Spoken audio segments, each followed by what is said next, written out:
এসেছি আরেকটা যে কাজ ছিল বললাম তোমাদের, সেখানে ব্লাউজ নেব। শাড়ি নিয়ে এসেছি, ব্লাউজ নেব ম্যাচিং করে। কোথায় এসেছি দেখে নাও।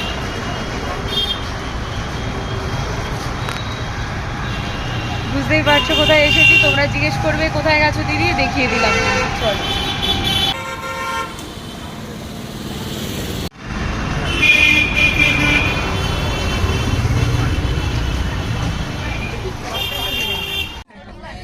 তো এই যে আমি সাধে যে পেয়েছি সেইখান থেকে দুটো শাড়ি নিয়ে এসেছিলাম। দেখি এই একটা, এটার একটা ব্লাউজ নেব।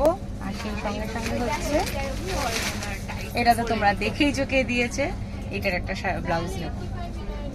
এই শাড়িটাও স্বাদ পারপাসে তোমাদের দাদা থেকেই নিয়েছিলাম। এটা একটা মোডাল সিল্ক আর ভীষণই সফট, খুবই কমফোর্টেবল। কিন্তু এটা না আমি তোমাদের ওই দিন দেখাতে ভুলে গেছি। এটার সাথে ম্যাচিং করে তুমি আমাকে একটু দেখাও।